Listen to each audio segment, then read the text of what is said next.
Que a graça, o amor e a comunhão do Deus Trino sejam com todos. Aqui é o pastor Cleilson e este é o programa Palavras de Sal.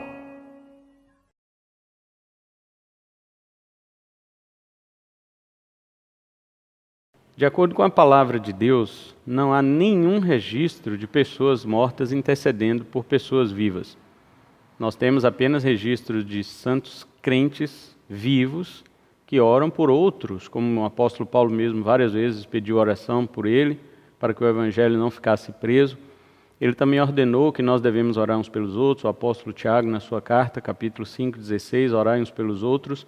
Enfim, a palavra de Deus ela nos ensina a intercedermos uns pelos outros enquanto estamos em vida.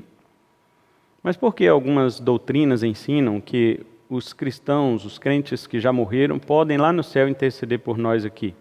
De fato, esse ensino é uma heresia, é um falso ensino da Escritura, pois em nenhum lugar a palavra de Deus nos dá sequer um exemplo de uma pessoa cristã que já morreu, que de lá do céu interceda a Deus por alguém que está aqui na terra.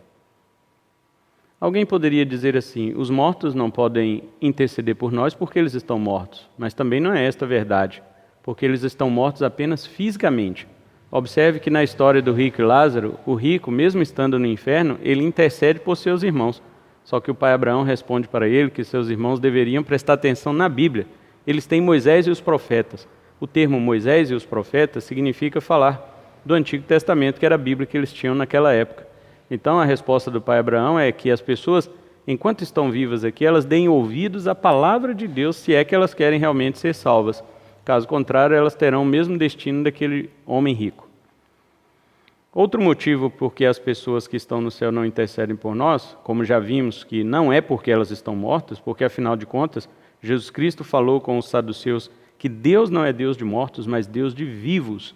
Portanto, as pessoas que morreram estão vivas sim, assim como o exemplo que Jesus citou em Mateus 22, a partir do versículo 29, para os saduceus, dizendo para eles que eles erravam por não conhecer as Escrituras e nem o poder de Deus, porque Deus, afinal de contas, não é Deus de mortos, e sim de vivos. Mas se Ele é Deus de vivos, quando Ele disse para Moisés que Ele era o Deus de Abraão, Isaque e Jacó, Abraão, Isaque e Jacó já haviam morrido. Então por que, se Ele é Deus de vivo, citou 3 homens mortos para dizer que Ele era Deus deles? Porque estes homens não estão mortos. Fisicamente sim, mas seu espírito está vivo diante de Deus, como nós podemos também observar em outras passagens da Escritura. Uma das passagens da Escritura que nós observamos que as pessoas que morrem com Cristo estão plenamente conscientes está no texto de Filipenses, onde o apóstolo Paulo diz que partir e estar com Cristo é muito melhor. Em 2 Coríntios 5, ele também diz que ansiava por isto, por partir e estar com Cristo. Essas falas do apóstolo Paulo mostram que ir para a glória, mesmo pela morte física, para o crente é um privilégio. Ele estará sim consciente. Afinal de contas, nós temos um versículo também, Apocalipse 6, 9 a 11, que havia almas debaixo do altar pedindo ao Senhor que vingasse o sangue deles daqueles que os martirizaram enquanto eles estavam na terra. É claro que o Senhor ainda não vai conceder esse pedido a eles, porque, de acordo com a voz que sai do trono para aquelas almas, ainda restava um povo que precisava ser morto como eles foram. E, de fato, são aqueles restantes dos mártires da história da igreja. Mas um dia Deus vai realmente responder à oração daquelas almas e dizer que Ele vai executar vingança sobre o sangue dos santos que foi derramado sobre a terra. Em Hebreus capítulo 12, a partir do versículo 22, o autor também nos faz um contraste entre as pessoas que se achegaram a Deus pelo Monte Sinai, que era o monte da lei, e o povo da nova aliança que se chega a Deus para o Monte Sião. Ele diz assim, mas tendes chegado ao Monte Sião e à cidade do Deus vivo, à Jerusalém celestial e a incontáveis hostes de anjos e a universal assembleia. Aí no 23 ele fala, igreja dos primogênitos arrolados nos céus, e a Deus, o juiz de todos, e aos espíritos dos justos aperfeiçoados, e ele continua, e a Jesus, o mediador e tal. Portanto, o que nós temos aqui, uma referência ao espírito dos justos aperfeiçoados. Fisicamente eles não estão aperfeiçoados, porque seus corpos ainda aguardam a ressurreição na segunda vinda de Cristo. Mas o espírito deles já está aperfeiçoado, porque quando o cristão morre verdadeiramente em Cristo, o seu espírito já vai aperfeiçoado para o céu. Então a razão por que as pessoas não intercedem por nós no céu não é porque elas estão mortas. Lá no céu elas estão vivas. Não é nem por isso.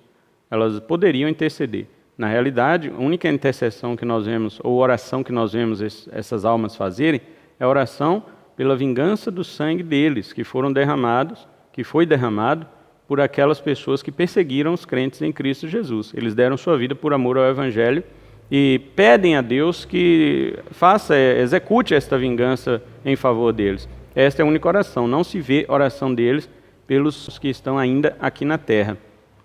Quanto àquelas passagens que muitos usam, que estão no Velho Testamento, dizendo que os mortos não lembram de coisa nenhuma, eles não podem... Aquelas referências lá, como por exemplo nós podemos ver no livro de Salmo, de número 115, 17, nós temos também Salmo 88, 10, Isaías 38, 18, todas estas referências, elas não estão se tratando do espírito das pessoas que já estão diante de Deus. Elas falam apenas da pessoa que morreu no seu corpo físico. Uma vez que descem à sepultura, de fato, eles não podem mais fazer nada. E no plano celestial onde eles se encontram, esse plano lhes dá, apesar de uma consciência de saber das coisas que acontecem na terra, eles não têm interferência. Portanto, a questão é essa. Não é que eles não têm consciência, eles não têm interferência. E eles não podem pedir a Deus nada a nosso favor. Afinal de contas, nós temos diante de Deus um intercessor, Jesus Cristo. A palavra de Deus diz em Hebreus 7, 25, que ele vive sempre para interceder pelos seus. Jesus Cristo, ele não está morto, ele ressuscitou, foi ascendido, está à direita do Pai, e de lá ele intercede por nós. Portanto, esta é a doutrina bíblica. Nós temos um único intercessor lá no céu, Jesus Cristo, o justo. Jesus Cristo, Deus homem. 1 Timóteo 2,5 também diz sobre isso. Mas aqui na terra nós podemos e devemos, sim, orar uns pelos outros. Mas não peça para nenhum cristão que morreu, seja ele da época da Bíblia, da época dos mártires ou da época atual, para rogar por você. Isso não existe.